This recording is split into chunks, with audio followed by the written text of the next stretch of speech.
Hello, sweet little noodles. My name is Brittney, and today we're going to be talking about my favorite books from 2023. These are my favorite books and the best books of 2023 for me. I'm already kind of a strict rater, and I only had 8 5-stars last year. 8. That is an insanely low number, even for me. But first off, let's get into my honorable mentions because I do have a few honorable mention books that were only 4 stars, but they were almost good enough to be 5 stars, and they're books that I do frequently think about and I do recommend quite often. The first one we're going to talk about is Rebel by Beverly Jenkins. This is a historical romance set during the Reconstruction, which is during the 1860s, and it's in New Orleans. This is a love story between Drake and Valinda. Drake is a wealthy pirate coming from a wealthy family, and Valinda is a teacher from the north who's coming down to help the newly freed. This book tackles a lot of very dark topics in a very short amount of time, but I will say that a white supremacist gets eaten by a gator, so honestly, I had to mention it. Next on my list of honorable mentions is The Dead Romantics by Ashley Poston. Now, I absolutely love this book. This is a book that is supposed to be a romance, but it's kind of more of a contemporary fiction with a little bit of a sprinkling of romance between a human and a ghost. Our main character, Florence, she is a ghostwriter for a very famous romance author named Anne Nichols. Long story short, tragedy strikes and she's back in her hometown dealing with the death of a family member. And earlier on in the story, she meets her new book editor named Benji, and something happens to Benji and he is now a ghost, and he shows up at her front door, and she kind of ends up falling slowly in love with this ghost. Falling in love with the ghost is like such a fucking vibe for me, and I think that's why I really enjoyed this book, but the romance wasn't as heavy as I would have liked it to be, and if it was, then this definitely would have been a 5-star because it really had the grief vibes, and honestly it kind of felt like The Haunting of Hill House, but like in a rom-com-y kind of way. It was just really well done and I really enjoyed it, but it wasn't the 5-star that I was looking for. And last but not least is Defiant by Brandon Sanderson. This is the finale to the Skyward Flight series, and I really enjoyed it. I think it ended the series pretty well and lets a lot of stuff open-ended because we're going to have a spin-off series from this series. So I think overall it was pretty good, but it wasn't the 5-star I was expecting from this author. I feel like generally he's a good 5-star author for me, but this one just didn't hit completely, and I think it's because he left a little too much open for my imagination because they are spinning the series off. But a lot of it was really well done, so like it got a good 4.25 stars. Really enjoyed it, but I can't really say much else about it since it is obviously the finale of an entire series. Now I wanted to talk about the other 5 stars that I'm not going to mention here as a best book. So 5 of them fall into that category and 4 of them are from the same series. So I felt like it was just easier to mention the whole series in general, even though not every single book in this graphic novel series is a 5-star for me, but that is the Saga series. I really enjoyed this. I gave 4 books out of the 10 in the series 5 stars last year. This is a really fun, fantastical like space opera, and if you're not really into those, I definitely wouldn't pick it up, but I think you'll be pleasantly surprised by how much fun this is. But it's very sexy, it's very scandalous, and yet it's so heartwarming and homey and family oriented, and I don't really know any other way to describe this series, but it's fantastic, and 4 out of the 10 installments got 5 stars. And then the last 5-star book that I will not mention as a best book was Steelheart by Brandon Sanderson. This is a YA superhero book, which isn't normally my genre, and I think that's why, even though I gave it 5 stars, I think it deserves 5 stars, it doesn't hit the same way as a 5-star should for me. I feel like this one kind of is teetering on an honorable mention for me instead of a 5-star, but at the same time, I enjoyed it so much when I read it that I feel like it has to get a 5-star from me. But I think it's just because superheroes aren't particularly my thing. In this book, we're following David, whose father was murdered by an epic right in front of him, so aka a superhero. And in this world, superheroes are basically power-hungry, capitalist pieces of shit, okay? And this epic murdered his father in front of him, and so he spent his entire life now up to this point trying to figure out how to take epics down. This book was so fucking good, it's not even funny. I mean, what is a greater motive for revenge than loss? Like, I absolutely love when people try to like avenge their loved ones. It is like such a fucking kink for me in a book. I think that's why this worked really well for me. The prologue of this book lives rent-free. Like, I will forever see that prologue in my mind, and I think that's why this had to get 5 stars. Like, it is so memorable to me, even almost a year later after reading it, that I can just perfectly picture the prologue of watching his father die and all the terrible things happening in the prologue, like watching a baby get turned to bones in a mother's lap. It is literally traumatizing. Like, this was so fucking well written and so good, and I definitely need to continue on in the series, but I haven't yet. And I know I gave it 5 stars, but it's not going to go down as a best book, even though honestly this book is fantastic and I definitely would recommend it, even though obviously it is not really my normal genre. Like, YA dystopian, sure, but like superheroes are not normally my thing, so the fact that this works so well I think speaks volumes. Now onto the 3 best books I have have for the year. I know 3 is a really sad number. I'm very sorry, but I did mention my honorable mentions and the other 5 stars that I did give this year, but these 3 books are the ones that really stand out for me in this year. And again, there really wasn't a whole lot. I read a whole lot of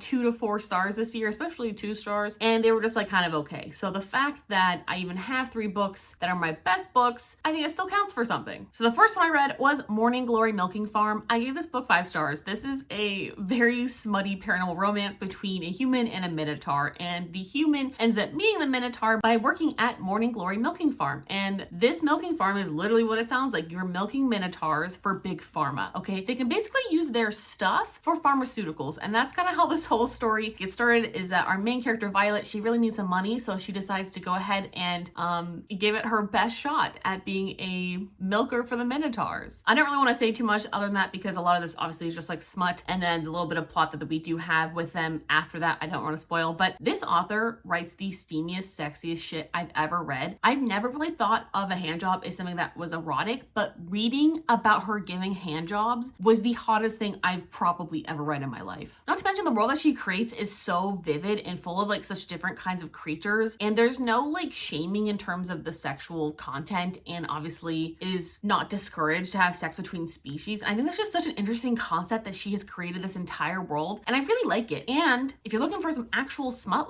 it gives. This is so good. It is so sexy and steamy. I can definitely see people reading parts of this book with their partner and then, putting the book down for the evening. So maybe just give this one a shot. But this was a 5-star, fantastic ass book. Loved it. The second 5-star best book of the year was Legendborn, and this was such a surprise. This is a YA fantasy that is very heavy, intense, and deep, and it definitely reminds me of when I looked at my story graph and I said that I like very deep, intense, emotional books that are very adventurous but sad. Makes a lot of sense, because we're following our main character, Bree Matthews, who's only 16, and her mother mysteriously dies in an accident, and then she ends up going to UNC for an early high school kind of program at the college. And Bree's dealing with some really heavy grief. She's really dealing with the death of her mother. It was only 3 months prior to her going to this program, so she's having a really hard time with that. But then on top of that, when she's at a party that first night, she sees magic, and she has no idea that she's not supposed to be able to see magic, and this magician dude ends up trying to mesmer her so she'll forget what happened. And then she realizes this is not the first time that someone has tried to erase her memory, because the same thing happened whenever they went in to talk about the death of her mother at the police station. So there's a lot going on here, and I can't even begin to describe this book to you. It is so heavy in Arthurian lore based off of the Knights of the Round Table and the Descendants. It's a whole ass thing. I'm still a little confused as to how that works, and I did talk about this in my YA fantasy vlog that I read this for. It was definitely a little bit confusing, but honestly, this book was so fucking good, and I cannot wait to read the second one. It's a duology, I believe, or maybe it's being turned into a trilogy now, but the other book is called Bloodmarked, and that is the second in the series. But this is so fucking good, you guys. You just have to give this a shot, even if YA fantasy is not really your thing. This was so well written, it was so well thought out, and it deals with such heavy things without it bogging down the plot. It actually gave to the story. I feel like a lot of times whenever reading a book and they're talking about grief or whatever, it doesn't always flow very well. And we have some really difficult topics here that are perfectly woven in, and they make sense for the story, and they actually add to it versus taking away from the story and just kind of confusing the tone. I think a big plus for me is that this also took place in modern day North Carolina, which is now where I currently live, and this took place 40 minutes from where I live. So I feel like that's kind of a cool thing. I really should go up there and explore, but all in all, this book was fantastic. 5 stars. I don't really have any complaints about this other than the fact that the hierarchy of how the Descendants work for the Arthurian, secret society that she'll get involved with is just a little bit confusing, but it is well worth your time trying to figure out. Now, I say this book with embarrassment and love, but my favorite book I think I read of the year was Fourth Wing. I know that's probably a very controversial opinion. It may be an unexpected opinion for me. I'm very harsh on literature, and this book was by no means perfect. And I never said it was good, okay? I said I loved it. They're very different things. Fourth Wing was definitely the book of the year, and I could definitely see why people fucking loved it, because I equally fucking loved this book. I wasn't expecting to fall in love with it. I didn't even know what to expect. I hadn't seen any spoilers. I didn't see anything about this book other than the fact that it had a lot of of sex and a lot of dragons and a lot of both. And it was like this girl trying to do a flight school, and that was it. I was just instantly intrigued. It just sounded really fun and different, and I waited for it from the library for like literally ever. And when I got it, I just kind of couldn't put it down. It was so good. Not that it was good, I enjoyed it. It is a new adult romantasy about Violet Sorrengail, and her mother is like the chief of the war college that she has to go to. Her father died. She was originally supposed to be a scribe in the scribe quadrant with him, but he is gone, and now her mother is forcing her into the writer's quadrant. So she has to basically somehow survive and make it to be a rider and get chosen by dragons to ride in like the dragon fleet of this army. That's basically the whole story. There's a huge enemy to lovers plot that goes on here as well with Xaden Ryerson. The fact that I remember their names is also very telling, but this book was just, it was so good. It was just so much fun. And if you have any questions, like, you just gotta go check out my 4th grade reading vlog, because I really didn't expect to love this. I think that's like one of the most important aspects of books sometimes for me, is like just being caught by surprise. I really went into this reading it to think I was gonna hate it. It was kind of the same thing that happened to me with The Cruel Prince by Holly Black. When I first read that book years ago, I thought I was gonna hate it. Like, I was ready to hate on that book because people talked it up, and I was like, okay, well, if everybody's liking it, I'm gonna hate it, because I'm not really like an ACOTAR girly or anything like that. So I was expecting not to enjoy it, but I was instantly pulled into the story, even though there was a lot of the inconsistencies or issues I had with the writing or how childish it seemed. Honestly, I didn't even care. It gave me those young adult feels from my teenagedom, okay? Like, it just felt like a 2010 dystopian. Like, it just gave me those vibes. It was the perfect little love triangle. Something about it just worked. Something about it just worked. And I feel like sometimes that's all you need in a book, but I fucking loved it. And I instantly read the second book, Iron Flame, which I liked a bit less, and I still have not released that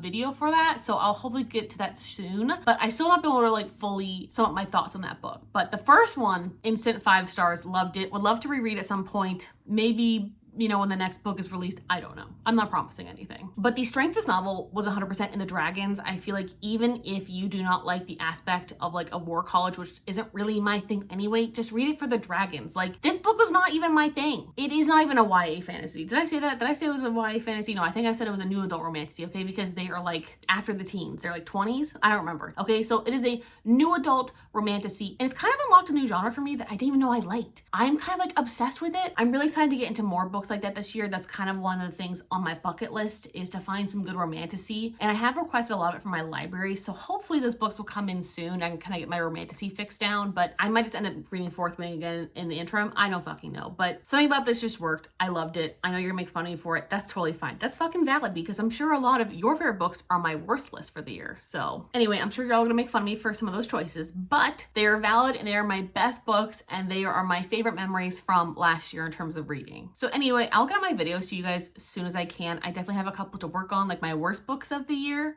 / disappointing reads. And I also need to get out my Q4 of 2024 watch list. And I think a couple of other things. Honestly, I'm working on my videos. I'm working very slowly. If you do not already check out my goals for this year, I would definitely go ahead and do that, because then you kind of maybe know what to expect coming in this year. But I've been a lot slower in terms of editing and reading and publishing. So I do apologize if it seems like my content's a little bit slow. I think I literally published 1 video in January, so sorry. Anyway, thank you guys so much for watching. I'll talk to you guys all very soon. Have a lovely day.